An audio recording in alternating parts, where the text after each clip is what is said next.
Is that us right there? That's us right there on the camera. We are here live from Red Hook at the Function House. And this has been a long time coming. Yeah, I missed the first one. We've been trying to work this out for a little while. These guys were mad at me, I think. I don't know. We finally got Johnny Vicious here at the Function House. Welcome to the show, my man. All right, thank you. I'm glad I'm here.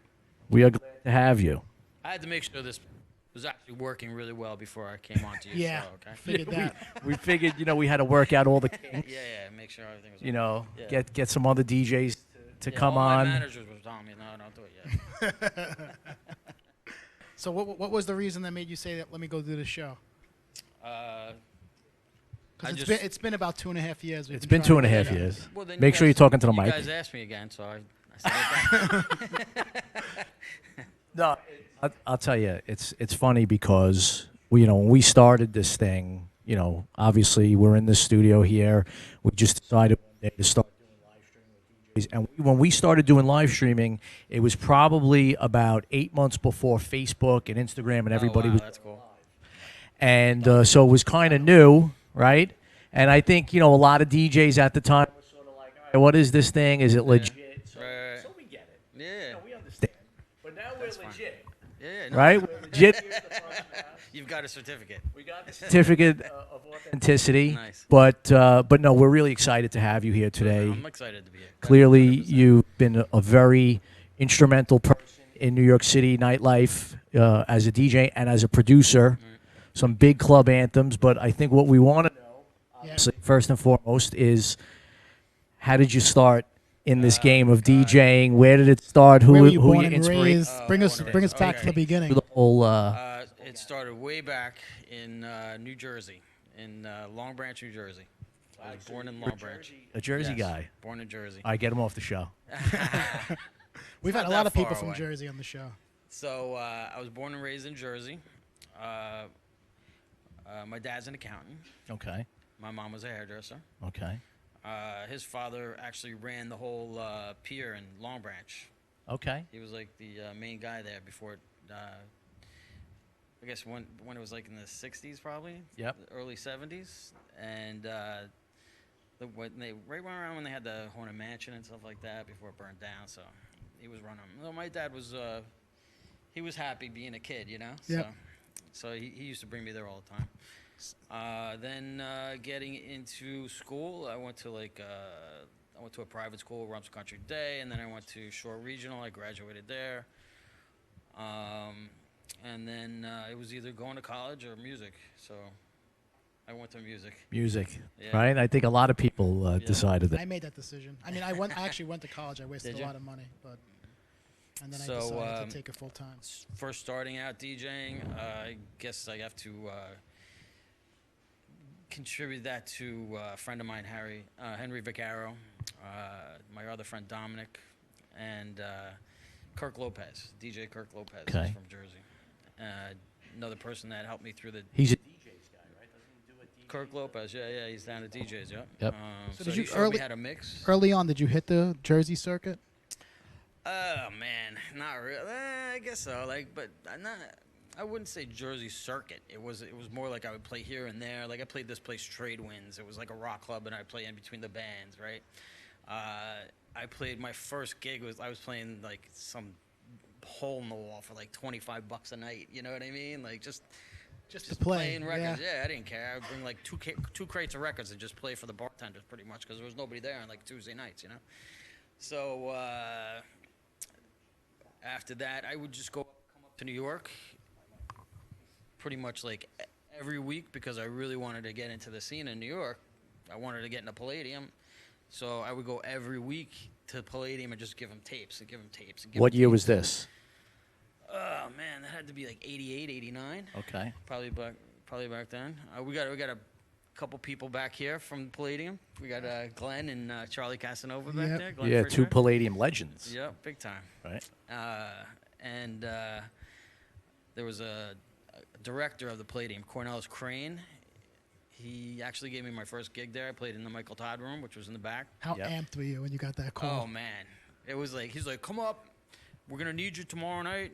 Blah, blah, blah. I'm like, yeah, you know, I was like, Didn't even talk about money. It's like, no, yeah, it I'll was be just- I there. didn't even care You're about the like, money. I I'll was pay like- you to I, DJ yeah, I think here, I got paid $150 or something maybe. So so that was cool. And then I did more gigs like that. And then I came up and let me see. I think I might have done one spot right before the Palladium, but it was just like I just came in and there was like nobody there, and then we left because there was nobody there to play to because the guy just like wanted to open up the place. Those are It some was- of the I think it was perks. the old 4D, which was the old Mirage. Yes, yes, right? yes. So that place, right? And it was right after 4D. I forgot the name of it, what they turned it into, but Charlie probably knows or Glenn knows. That's the early struggles of a Yeah, the early DJ struggles, when yeah. you're playing to So, empty but rooms, Palladium right? was my kickoff, Yep. which was awesome. And then I went to Mars. Okay. Played at Mars for a couple times.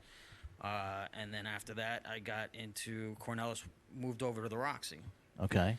So that just totally like just sealed the deal for me. Like I totally moved up to the city. I was like, That was in the late 90s, though, right? no, that No, was in this the was early early 90s. 90s. Oh, yeah. Yeah. This was like 90. Because I remember being in 89. Roxy when you were DJing. That's different. Like 97. Right. Well, yeah, no, actually 97. I think yeah, it I was think you did probably New around Year's Eve 99. 1997. I did so many nights there. Man. I remember I was that. I was there for a good 15 years, on and off on Friday and Saturdays. Yeah. So Gene Danino was the owner, and he was like, he was like an uncle to me. You know what I mean? He like took care of me anytime I needed something. I could go to him, whatever. So it was like it was a really good. I made friends with everybody that worked there, with Derek Vasquez, who did the lighting, and Their sound system was awesome in there, yeah, right? it went through a bunch of different changes, but it was awesome. Yeah, Yeah. it was I remember crazy. just like stacks all over the dance floor. Yeah, it was crazy. I mean, I couldn't ask for a better residency in my entire life. Yeah. So yeah, 13 years there, pretty much on and off, and around '93, I started making music, and I put out I Love Music, which is a white label. Yep.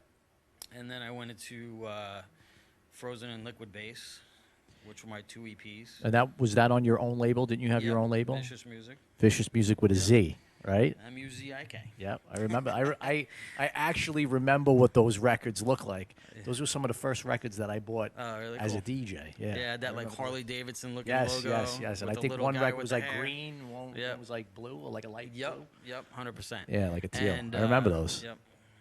And my friend David Stessner did the artwork for me. Yep. He did he was doing a lot of photography for Vogue, and he did the Lure and a lot of those magazines, and and I worked with him a little bit, doing the lighting and stuff. So I was like his assistant for a little while, and I'm like, I need a logo, man. He's like, oh, I'll do it, and he designed it with the Converse sneakers because I had Converse sneakers on all the time. Yep. So he designed the logo for me. It was cool. So Palladium, Roxy. So Roxy was your home for a very long time. That was like a place that solidified you as a DJ. Mm-hmm. But it was really a lot of the productions that you started doing that became like big dance floor anthems Right. in New York City. That was later on, yeah. I was traveling all over Europe in the early 90s, like between like 93 and 90, well, I guess about 2001, pretty much. I was traveling all over. I was going to Italy and England, traveling to Australia and Japan like every single week. So how did you get to be able to travel in those days? Like how did they start booking you out there? Like faxes. how did that yeah, really? Well, who was managing you at the time? Oh man, back then it was just coming through my label. Everything was coming through my record label back then. There was really no management. I had Jeffrey Rodman, who was my partner in my label. Everybody that worked at the label, they would just get the faxes and set up the deals, and then I would just go. Wow. Yeah, I mean it's a lot different back then. You had to worry about the airline tickets, and everything was paper, and Yes. No email, right? No, no No email. email. It was That like was faxes, and then phone calls, and then like you had to pray that somebody was at the airport to pick you up. You didn't even know who was picking you up, and like now. Were they paying well for those gigs? nah, it was nothing like what they pay now. You know Right. what I mean? But back then, yeah, it was pretty good. I mean, it was still they like would a go couple from, of like, grand, right? yeah, like Yeah. 1,500, Yeah, 2,000. yeah, I yeah. mean, back then it was awesome. That was great, That was yeah. like because I remember like one of my first remixes that I did. It was I think it was probably on 8 Ball. You remember Craze, the party? Yes. All right. His sister was on 8 Ball, and I did a remix for her, and it was I got paid like $500, man. Like, so I was like, wow, this is awesome, man. I get to mix something, I was like, then I started doing a lot of different mixes for a lot of different labels, and then I got a phone call like in what 97 or 98 from Jelly Bean. Like I was like, yeah, man. He was like one of my idols, growing up. Like, Yeah. Just like mentor, And I thought it was a joke, man. I thought somebody was playing a joke on me, like that knew that I really loved Jelly Bean's work and loved all this stuff, And he's like, hey, Johnny, I got a mix for you that I want you to do, and I'm like, yeah, all right, man, And then I got off the phone, and I'm like, wow, that was really him. I was like, holy. And he had what record label did he have at the time? I remember he had a specific label. I forget what the name Yeah, of it well, was. he did. He had everything was on there for Veronica. Who else did he have on there? He had a bunch of other people on But I there. forget what the name. What was the name of the label? Hola. Hola, yeah, Hola. okay. But I'm trying to think of who else was on that label. I just remember Veronica being on that label because I just did so many records for him. Yep. But yeah, Hola. So he calls you. Yeah, and I was like, sure, man, I'll do it. And at that time, I had a manager. So Rainey, Rainey was my manager. She worked over at Arista Records. Yep. And I was getting a lot of work from Arista Records too because I worked with Hosh. And Hosh, he gave me a lot of my first breaks. Yep. I met Hosh at like Sound Factory when Junior was playing there. And I did No Mercy for him for Arista Records. So that was a big record for you, right? Yeah, huge. Actually, that's probably the record that really kicked it off. So. And that's so now during this time you're now getting called to do remixes for these artists, and Yep. this is when remixes were paying pretty well. Yeah, they were paying really well actually, And my first mix that I got paid really well, it was an overseas mix. I was working at Sal Soul in like 90, well, probably around 93, 94. Tell us how much. 15,000. That's nice. Wow. Yeah. That was my first. And Glenn LaRusso was basically doing all the international licensing for Sal Soul Records at the time. And he's like, listen, let me handle it. And I'm like, what do you mean? I was thinking like, oh, he's going to get me $1,000. You know what I mean? And he's like, People are lucky if they're making that now. What's that? People are lucky if they're making that now with these remixes. that Oh they're doing. yeah, no. Now people are like, they want like $1,000. Can you do it for $1,000? I'm like, no, I'm not remixing anymore, man. I'm like, well, I'm waiting until the market comes back, maybe around, and then I'll do it again. Yeah, it's But 'cause you've seen It's the- not you've all seen about the those money days. though. Like, if it's a really good artist, then I'll do it. Sure. But, or if it's somebody that I'm gonna get a piece of, maybe, and if I mix it or I produce it, it's more about producing now for me. Yep. Yeah. So I'm doing a couple things. I'm gonna play a couple things tonight that I produced. But yeah, so Sal Soul kicked it off for me as far as getting into starting the productions because I worked with Tom Moulton. Yep.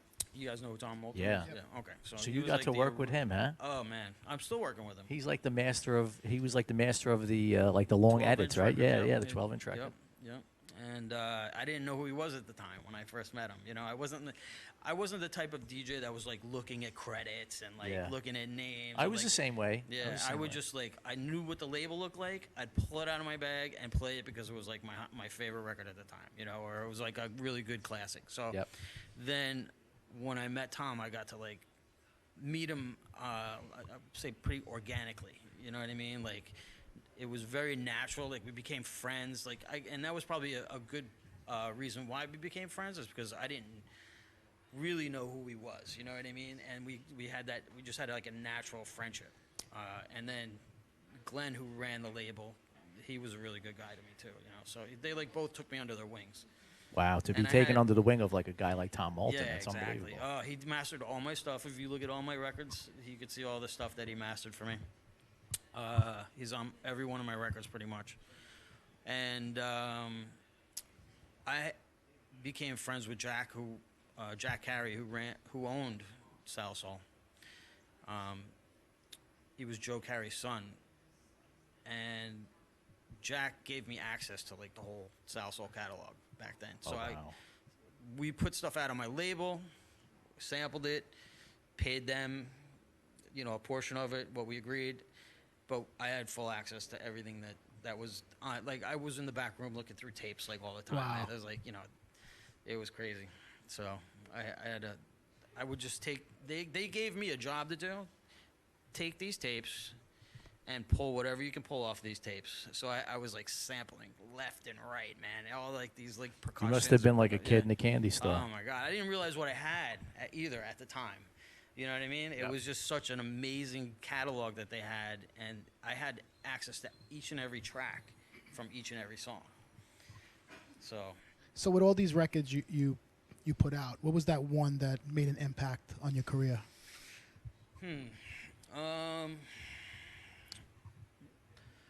Early days, probably when you guys didn't really know who I was, probably back like, I would say the I Love Music was the beginning of everything, and then I guess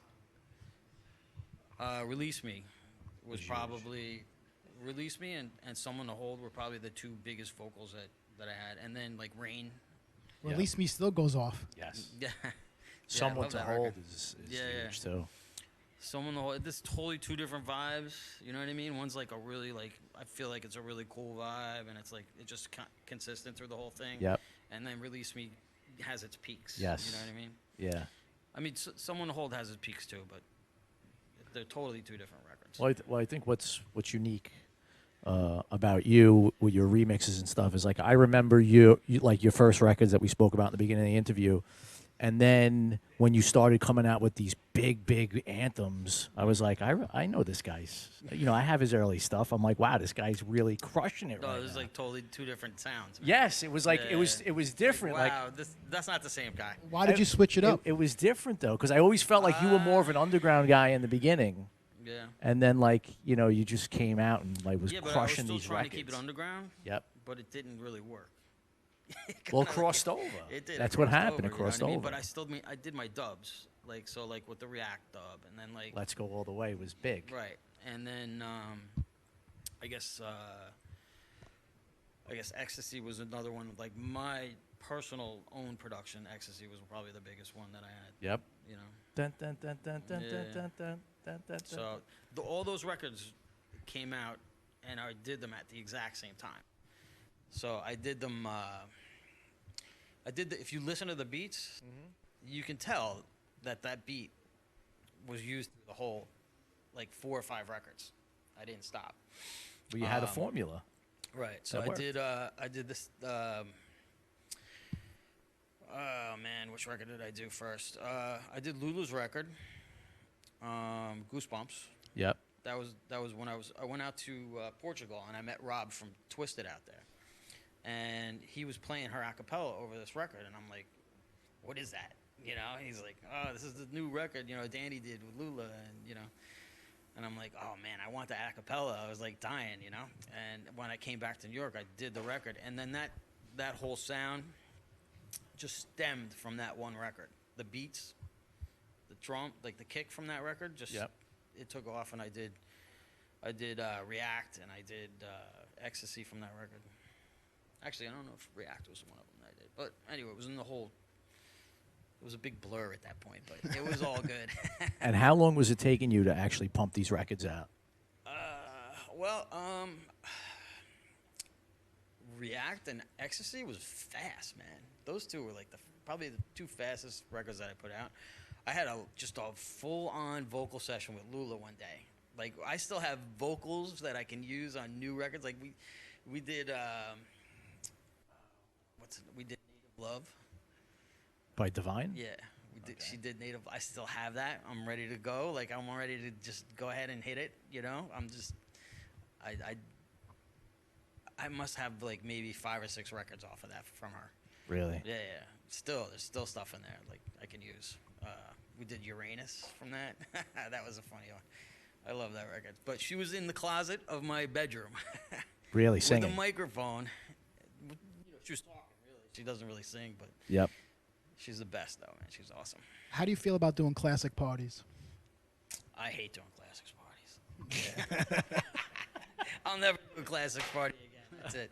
No, I love them, man. I You get a lot of calls for classic parties. Yeah. Yeah. I do my CDM every summer. You know, I have sometimes I did one in the winter, but the summer ones are really big. You know, we do You about did one at Tropics, right? we did one at Tropics. We did one at Pops this summer, so we're gonna do another one probably at Pops this summer again. Yep. It really went off really well. We did about 1,800 people, so Wow. yeah, it was awesome. Yeah. Yeah, it was crazy. Jonathan was there. Richie Santana was there. We had Elias, and we had the Tamper. So Okay. it was good. A lot of fun. So when you were putting out all those records and you have all these hits coming out, was there a lot of pressure? I mean, people were people like No, I it's just enjoyed it, man. Every was like every people day are just was fun. expecting like Yeah, everything yeah. you're putting out is going to if be a I hit. felt I was pressure, I'd go around the corner to like I lived on Jane in Washington, so I went around the corner to Tortilla Flats and had a couple margaritas and I came back. So that was right around that time. Yeah, I had a studio down in the basement, duplex. It was awesome. Yep. Was doing a lot of stuff, and then I think when I did Veronica, I was on 37th Street. Had a nice big loft there. It was awesome. Yeah. So you traveled the world. You played everywhere. What would you say is the most memorable moment of your DJ career?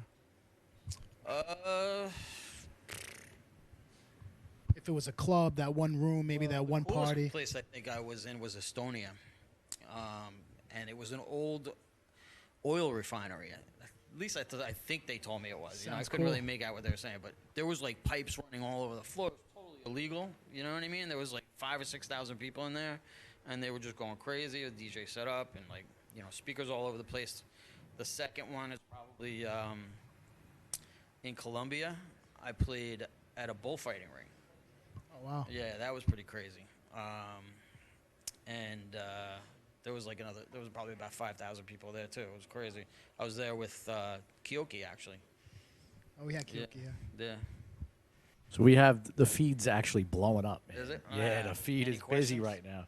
So somebody was like, talk more about the Asbury Park days, Blondies. Oh no, who's that? Jay? Michael Rosenthal. He's like, does Johnny remember Monty Blondies. Hughes and Jared Gallo? Jared, yes. Blondies, man. Wow. That was a great time. That was like probably when Junior was playing around at Sound Factory. Okay. My friend Jay owned it. It was originally a strip club.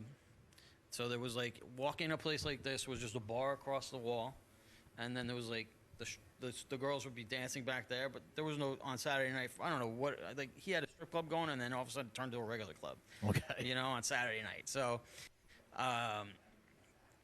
it was a fun time. It was a lot of fun. We play like old school stuff, like disco, and then I play house. That was like right when I started producing. So we have somebody else, Mike Cruz, talking about Mike Cruz, what's up, Mike? he's talking about a Night post Exit. 9/11 moment at Exit, where you got on the microphone and you were like, "Let's build 2 towers in the middle of the desert," Oh yeah, that was good. and the crowd went wild. Nice. So you played at Exit. Oh yeah, played Yeah. it too. Yeah, played That was a pretty much tremendous everywhere. That was Yeah, another that place mega was club. awesome, yeah. Had a I great. remember after one night after that, we all went onto Marvisi's boat, and it was like he had a yacht, and A-Love was there, Edgar, like all the guys from Sound Factory. Jonathan, I think, was there too. Yeah. We actually saw Edgar at a wedding about Edgar pops up last once in year. a while. He was at a wedding we did in Liberty House or something. We were with a drummer that he knew, Oh yeah. and he came running over. Yeah, Oh, yeah, he's yeah. awesome, man. I love Edgar. Yeah. Somebody's complimenting on your hair. They think Oh, your the hair is hair used to be beautiful. much longer, Thank right? you, man. I Yeah, it's remember that. there. It's still there. It's in the back. Still holding on to the hairdo. Yep, it's in the back. I'll let it out, little baby. So what do you have in store for us tonight with your set? I got a couple new vocals I did with Judy Albanese. They were never finished, so I finally got around to finishing them. So you're getting to spend some more time in the studio. Yeah, definitely. That's good. Yeah, I need it. I need to get it out. Sure. You know. So then I'm going to start working with some new artists. I just got to find the right people. Yeah. So Well, I mean, hopefully this helps me kick it off. I'll find some people through you. Yeah. I mean, that's just. I mean, well, what we're all about here at the Function House is, obviously we want to showcase all different DJs, Right. and we want the DJs to be able to showcase themselves and their music. Yep.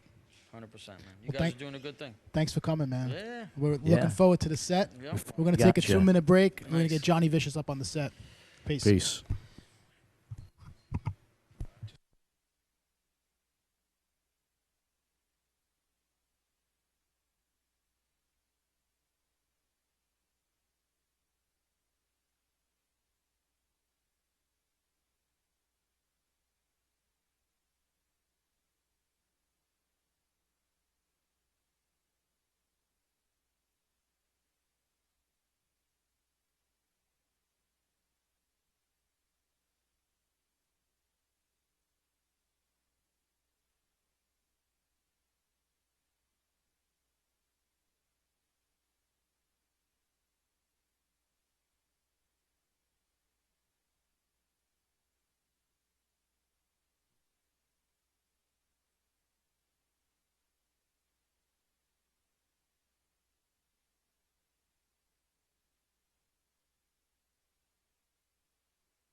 All right, we got DJ Johnny Vicious live from Red Hook here at the Function House. Take it away.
You're now entering the main dance floor.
Because I feel like this.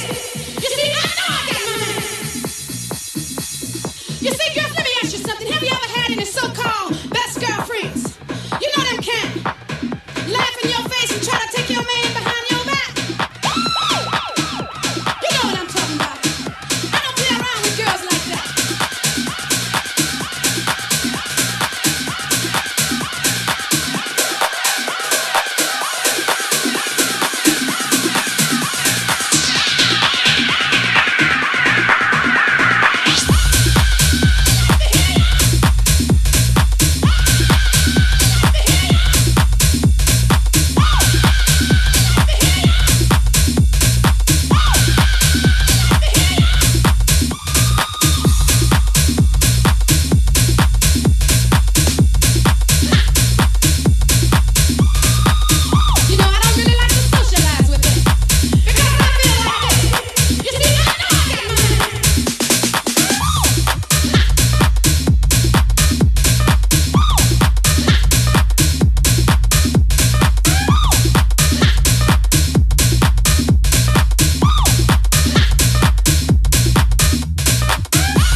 yourself back into consciousness.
son. Ooh, she says I am the one, but the kid is not my son. Oh, no. The Billie Jean is not my love.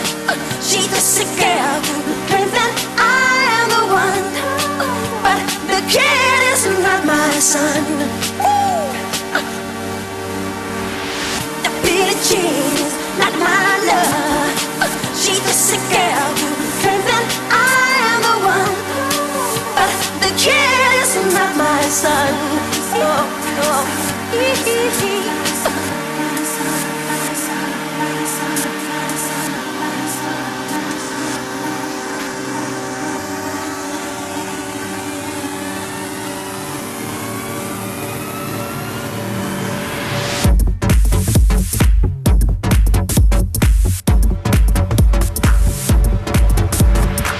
For 40 days and for 40 nights, I was on the side. But who can stand when she's in demand? Her schemes and plans. I would dance on the floor and around. So take my strong advice. Just remember to always think twice. Do think twice. She told my baby there's the three, and she looked at me, then showed a photo. Baby cried, his eyes were like mine. So we dance on the floor in the round, babe. People always told me, be careful what you do. Don't go around breaking young girls' hearts. But she came and stood right by me, 'cause I smell a sweet perfume. This happened much too soon.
You got to give it up for Johnny Vicious. Thank you, guys. Thank you. That was something, man. That was great. Yeah, I had a good time.